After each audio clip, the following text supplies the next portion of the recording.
I'm feeling very Indiana Jones today, and I love it. Did you know that one of the oldest settlements of modern civilization is located in Peru? Of course, we all know about Machu Picchu, which is absolutely awe-inspiring and mind-blowing, but it's by far not the oldest settlement in Peru. I could have made a video about Machu Picchu today, but if you look at my channel and you look at my previous videos and the work I've done, you would understand why I'm more intrigued by the oldest, the first, the unknown, than what's already out there. I personally believe that every ancient site deserves equal attention, which is why we're going to look into everything that we know and all the information that I could gather about the Sechín Complex in Peru.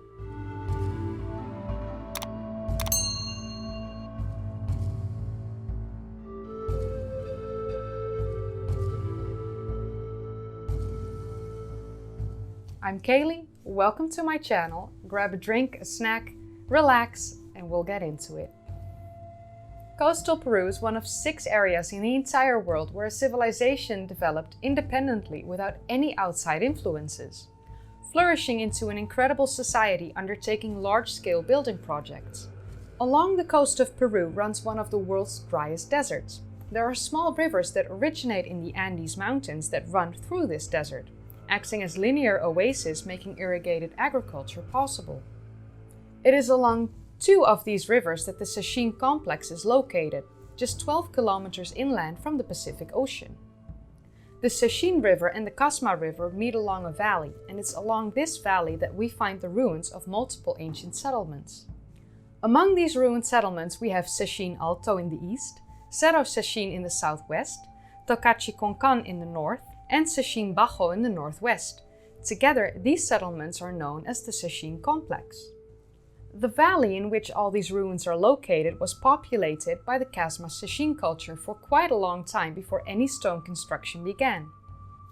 Evidence suggests that these people used to live close to the coast as a coastal society because of the abundance of maritime resources. Agriculture wasn't evident in the first stages of human settlement, mainly because of the lack of pottery in the earliest stages. Over time, the people from the Casma Sechín culture moved more inland and eventually started to settle along the Sechín and Casma rivers near and in the valley. It is unclear when agriculture became the most important source of food in the Sechín-Casma Valley. Human occupation in the surrounding area dates back to before 7600 BCE, and the oldest radiocarbon date found at Sechín Bajo is from 4500 BCE. So we do know that humans were already living in the valley for at least a couple thousand years before they started constructing any stone structures or monuments. Speaking of stone structures and monuments, let's start with taking a look into the oldest settlement in the valley, Sechín Bajo, which is possibly even the oldest settlement in the entire Americas. It was first excavated in 1990, and again in 2008, when they discovered the deeper and older layers with the oldest radiocarbon dates in the area. The ruins at Sechín Bajo cover an area of 37 hectares, which is approximately 91 acres. The settlement had a ceremonial center with 3 monumental structures, all dating from different times. The oldest of these 3 is referred to as the first building. It used to consist of a platform of 16 square meters made from rocks and adobe brick, which was raised 2 meters above the circular plazas. The oldest radiocarbon date found in the first building was calibrated to be from as early as 3700 BCE and at the very latest from 2900 BCE. This is during the pre-ceramic period of Peruvian archaeology, showcasing that without a doubt the Sechín Casma people started building their first monuments before the conversion to agriculture, where they would have needed pottery to contain the grown crops. The first building was constructed and reconstructed in 5 separate occasions between 3700 and 2900 BCE. Within this time frame, the plazas and staircases were filled in and reconstructed on multiple occasions as well. The oldest of these plazas was radiocarbon dated in 2008, and it was discovered that it was created in 3500 BCE. But the oldest date for monumental architecture in Sechín Bajo is from a 2-meter tall frieze that was radiocarbon dated at 3700 BCE. This frieze is one of the two oldest examples of monumental architecture discovered in the entirety of the Americas. The frieze depicts a man holding one thing in one hand and another thing in the other hand. There is quite some debate on what he is holding, but the general idea is that he's either holding a ritualistic knife or a ceremonial cane in one hand, and that he is holding a human head or a thick shield in the other. The second building was built on top of the first building, and even later the third building was constructed on top of the second and first building.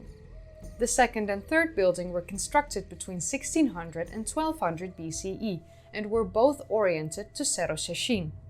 This is an indication of cooperation between the builders of both settlements. The third building is the most monumental looking, with public squares and private areas.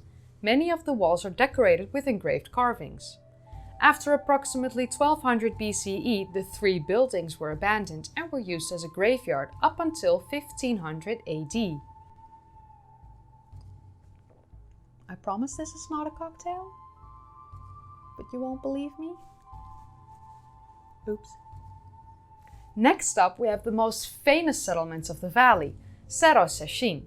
It's quite a bit younger than Sechín Bajo, but it makes up for its young age by the grandiose carvings and architecture. Peruvian archaeologists Julio Cesar Tello and Toribio Milla Chespi discovered the settlement on July 1st in 1937. Construction at Cerro Sechín began around 2400 BCE, when they started to create several buildings from clay and stone on a granitic hill in the Casma Valley. Situated at an altitude of 90 meters above sea level and spanning approximately 2 hectares, but as strange as it may be, the monuments are all grouped into one single hectare. It's actually unclear who's responsible for the construction of Cerro Sechín, but my personal guess would be the Sechín Casma culture, as they were already living in the area. Although there is quite some debate about this, so don't take my word for it. The settlement was occupied until at least 800 BCE before it was abandoned. The oldest building was again built in 3 phases, made from clay and stone, dating from 2400 BCE. The main building in this settlement is a temple, which measures 51 square meters and approximately 4 meters in height, divided in 3 tiered stepped platforms. The roof hasn't survived the test of time, but the designs of the monument is found on pottery vessels discovered nearby. The temple is flanked on each side by 2 smaller buildings and 2 platforms. These platforms are known as Platform Julio Cesar Tello and Platform Rafael Larco. A rectangular-shaped temple with rounded corners and a north-facing entrance was constructed using conical adobes. The wall of nearly 400 granite engraved monoliths were added to the earlier construction later on. The date of this construction is unknown. There is a double staircase approximately 1.2 meters in height that leads to the top. The carvings at Cerro Sechín are absolutely mesmerizing, so let's take a closer look at them, starting with the engravings outside of the temple. Most of the carvings depict quite graphic human sacrifices. These are divided in 2 types. We have the warrior priest wearing a loincloth and hat with either a staff or an axe in hand. And we have the sacrificial victims, often depicted as severed body parts or mutilated humans. The body parts were mainly heads, limbs, intestines, and, well, I think you get the picture. Just gruesome depictions of sacrificial rituals carried out by the ancient civilization worshipping in this temple. The large stones, approximately 3 meters long and 1 meter wide, would depict the majority of the warrior priests, or demigods. The dismembered human remains and sacrificial victims were carved onto the smaller stones. There are 244 monoliths that contain faces. The most fierce faces, of course, belong to the priest warriors, while the severed heads and mutilated victims are clearly depicted as being in pain. Eyes carved as a single curved line or bulging circles as an indication of struggle, disfigurement, or even death. The mouths of these victims are often depicted in a grimace, while streams of blood are depicted flowing from head wounds. There are some depictions of whole bodies spliced open with the intestines very graphically depicted. In the interior of the temple is a carving depicting two mythological fish and a man bleeding. Some scholars have suggested that these depictions could be metaphorical for the sea, rain, and human sacrifices, but without any evidence, this is hard to say. It's been proposed that the carved figures represent the humans and demigods, which is of course associated with religious and mythical themes. Although there are some scholars that have suggested that the monoliths were intended to memorialize a conquest or battle. Next up we have Taukachi-Konkan. Unfortunately, there's very little to actually know information about this particular settlement. The only thing we know is that it covers an area of 1250 by 500 meters, with clusters of mounds and plazas, most of which are constructed of granite blocks from local quarries on the nearby hillsides. But to make up for the lack of information about Taukachi-Konkan, we have Sechín Alto. This temple monument is the largest of pre-Columbian Peru. Construction at Sechín Alto started around 2000 BCE, and the entire Sechín Alto settlement spans between 300 and 400 hectares, which is 5 times the size of Caral, one of the other largest archaic sites in Peru. The temple complex is oriented in a northwest alignment, and it measures to approximately 2 kilometers in length. The main structure on the complex is the temple, a pyramidal-shaped structure measuring 350 by 300 meters, reaching a height of 35 meters. This is the largest single construction in the New World, or the Americas if you will, during the 2nd millennium BCE. It's constructed from raised mounds and walls with stones of various sizes. In the interior you can spot the conical adobe bricks. In the front of the temple are 5 courts. At least 2 of these have a sunken circular plaza, signifying the ceremonial character of this temple complex. The stones used were granite blocks quarried from hillsides some 2 kilometers to the south. These were wet laid with a silty clay mortar. The immediate surroundings of this complex hold many more smaller structures, all oriented along with the temple complex in a northwest alignment. Unfortunately, the area surrounding the temple complex is being used for agriculture, which means that none of the surrounding structures have been studied, researched, mapped, or excavated. It is believed, due to the massive size of Sechín Alto, that it may have acted as the administrative center for the entire Sechín Valley and the civilization living there.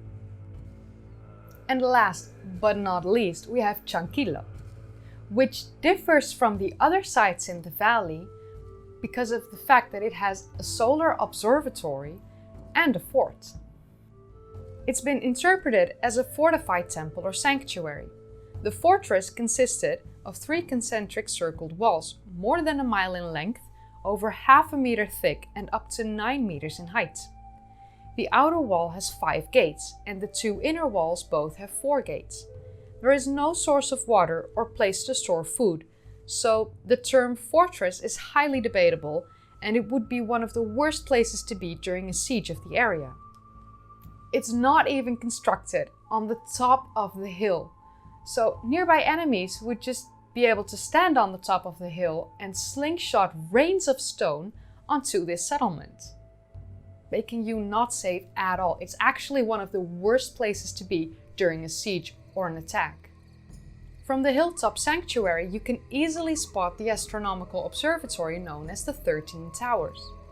Construction of Chankillo started around 2300 years ago, dating from the 2nd century BCE. The towers of Chankillo were constructed on the top of a ridge with equal space of 5 meters between each of them. They run from north to south and form a toothed horizon with narrow gaps. The towers are rectangular in shape and measure between 2 and 6 meters in height and between 75 and 125 meters square.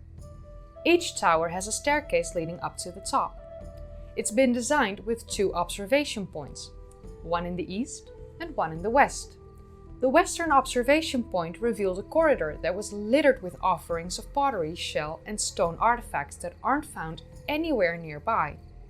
This indicated a ritualistic association with solar observations.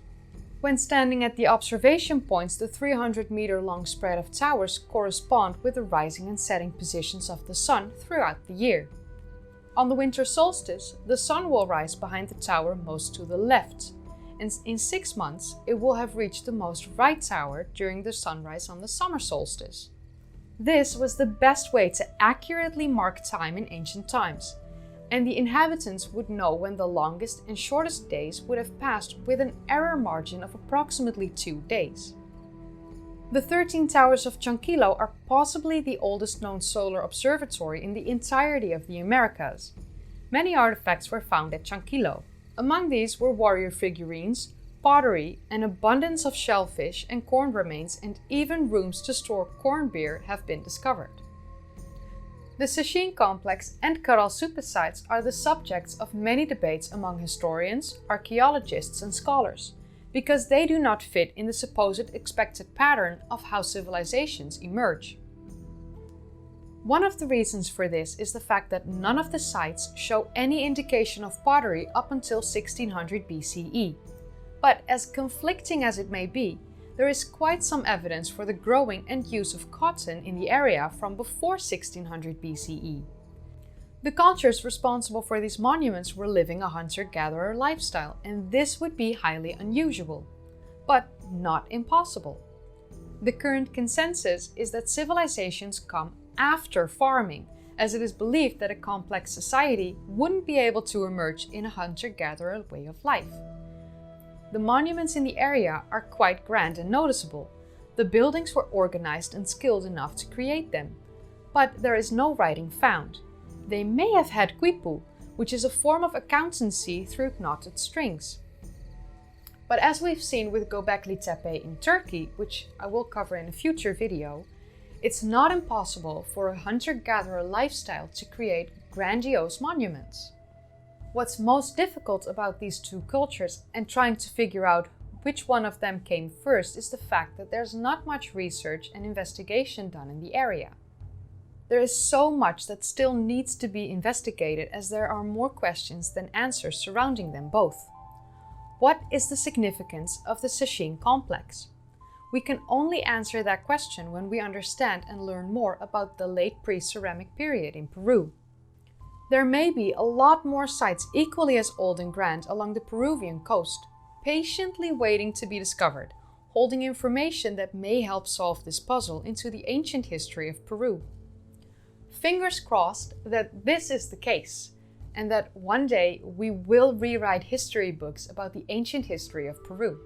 But that was all the information that I was able to gather about this ancient valley in Peru.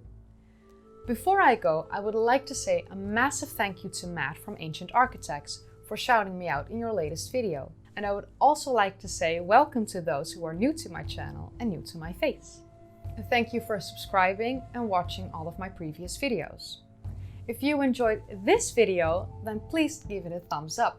Subscribe if you'd like to see more of these kind of videos in the future, and click that bell icon for notifications every time I upload. I have many more videos like these and others on my channel, and I've put them as cards in the upper right corner throughout the video. I will also leave links in the description down below, and I'll put videos in the end card at the end of this video. I'd also like to thank my patrons, Richard, Barry, Scott, James, Floyd, Prabhu DC and NGC6543. And thank you all for watching, and I hope to see you in the next one very soon. Bye!